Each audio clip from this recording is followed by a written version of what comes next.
ঠাকুরে কি দেখো, আমি তো বিয়ে করে নিয়ে আসছি। দেখছো বউটা কত সুন্দর? বউ কিন্তু আমার কোটিপতি। ও বাপ, কি কইতাছস তুই? এত কোটিপতি মাইয়া কেমনে রাজি হইলো তোর মতো সবজি আলার লগে বিয়া হইতে? ঠিকই তো ভাইজান, এটা কেমনে সম্ভব? আরে কথায় আছে না, লুঙ্গি খুলতে সময় লাগে, ভাগ্য বদলাইতে সময় লাগে না। ও কিন্তু আমার কোটিপতি। বউ চাই আছে কেন? মারে সালাম করো। থাক থাক, সালাম করতে হইব না। আরে মা, কয়দিন পরে বউ আর তুমি তো বউয়ের বাড়িতে উঠবা, সেখানে তুমি থাকবা রাজরানী হয়ে। আগে জীবনটা চলতো ঠেলা গাড়ির মতো, আর এখন চলবে প্লেনের মতো। মাশাআল্লাহ, আল্লাহ তোমার দরবারে লাখ লাখ শুকরিয়া। তুমি আমার মতো সবজি আলার ঘরে এরকম চাঁদের মতো ফুটে একটা বউ দিছো। আমার কোনো কিছু চাওয়ার নাই আল্লাহ, তুমি শুধু দুটো ডাল ভাতের ব্যবস্থা করে দিও। টাকা পয়সার প্রতি আমার লোভ নাই, এটা তুমি জানো। বউ, তুমি এরকম চুপচাপ হয়ে আছো কেন? তুমি আমারে জোর করে বিয়ে করছো। এই খুশিতে তোমার তো ঘাস ফড়িংয়ের মতো তিরিং ভিরিং করে নাচা উচিত। ও বুঝতে পারছি, লজ্জা পাচ্ছ। প্রথম বাসর রাত তো, আমি ঘুমটা না আঠানো পর্যন্ত তোমার দুষ্টু মিষ্টি কথা তোমার মুখ দিয়ে বের হবে না, তাই না? আচ্ছা দাঁড়াও, আমি উঠাই দিচ্ছি। দেখি আমার সান্দেল্লাহেল বোর্ডারে দেখি। কি বউ, বোন তো শুধু দুধ রেখে গেছে, আপেল কমলা তো রেখা যায় নাই। সে তুমি চাকু দিয়ে গেলে কাইটে আমারে খাওয়াই দিবা। তোর মতো সবজিওয়ালার সাথে কিসের ভালোবাসা? বউ, আমি গরিব, সবজি বিক্রি করি, এটা ঠিক।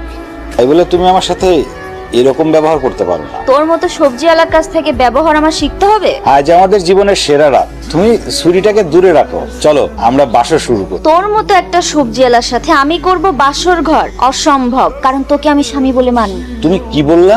আমি তো তোমাকে জোর করে বিয়ে করি নাই, তুমিই আমাকে জোর করে বিয়ে করছো। এই বিয়েটা ছিল চোখের ভুল অপারেশনের মতো, আর এই ভুলটা আমি একদমই বাড়াইতে চাই না। সো তুই আমাকে আজকেই ডিভোর্স দিবি। আমি আল্লাহর কালেমা করে বিয়ে করছি, আমি তো তোমাকে ডিভোর্স দিতে পারবো না। সবজিওয়ালার বাচ্চা, তুই আমাকে আমার টাকা পয়সা সম্পত্তির জন্য আমাকে ডিভোর্স দিতে চাচ্ছিস না, সেটা আমি খুব ভালো করে বুঝতে পারছি। তোমার টাকা পয়সা বিষয় সম্পত্তির উপর আমার কোনো লোভ নেই। তুমি আমার বউ, আমার এই ঘরের বউ হয়েই থাকবা। আমি কোনোভাবেই তোমাকে ডিভোর্স দিতে পারবো না। হায় আল্লাহ, আমার জীবনে কেন সময় আসলো, আর কেনই বা তালাক দিয়ে চলে যেতে চাইছে? তোমারে সাক্ষী রেখে বিয়ে করছি, আমার টাকা পয়সা ধন সম্পদ কিচ্ছু লাগবে না। বৌমা, একটা কথা কইতে চাইছিলাম। আমরা তো গরিব মানুষ, অত ভালো করে রাঁধতে জানিও না, কোনোদিন খাইও নাই। তুমি যদি নিজের হাতে রাঁধো, তাহলে তুমিও খাইতে পারবা, আর আমরাও মজা করে খাইতে পারবো। আমাকে দেখে আপনাদের কোন অ্যাঙ্গেলে কাজের বুয়া মনে হয় যে আমি এখন রান্না করে আপনাদের গেলাইতে যাব? বৌমা, আমি আসলে কথাটা ওইভাবে কই নাই। মাগো, এটাই আমার সেই ভাবি তার প্রথম দিন দেখছিলাম। আমার তো বিশ্বাসই হইতেছে না মা। আমাকে বিশ্বাস হচ্ছে আপনাদের বিশ্বাস করাতে আমাকে ঠিক কি কি করতে হবে আমাকে একটু বলবেন? না না মা, তোমার কিছুই করতে হইব না। আসলে মনে হয় আমার এই ভুল হয়েছে, তোমার সাথে কথা কয়ে মনে হয় আমি অন্যায় করে ফেলাইছি। অবশ্যই অন্যায় করে ফেলেছি। আপনার মতো ছোট লোক আমার সাথে কথা বলার সাহস পায় কি করে? ভাবি, তুমি কিন্তু মারে একটু বেশি বেশি অপমান করতেছো। আমি বেশি করব নাকি কম করব এটা তোমার থেকে আমার শিখতে হবে। বেয়াদব মেয়ে, এবার থেকে আমার সাথে কথাবার্তা বলতে আসলে ভেবে চিন্তে বলবেন, বুঝছেন?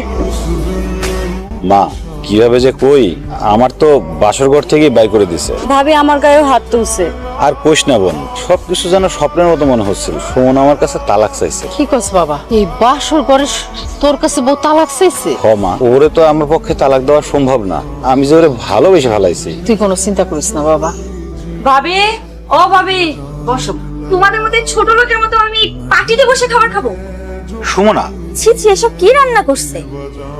রান্নার কি বাজে গন্ধ! এর থেকে তো আমার বাসার কাজের বুয়ারা ভালো রান্না করে খায়। ছি!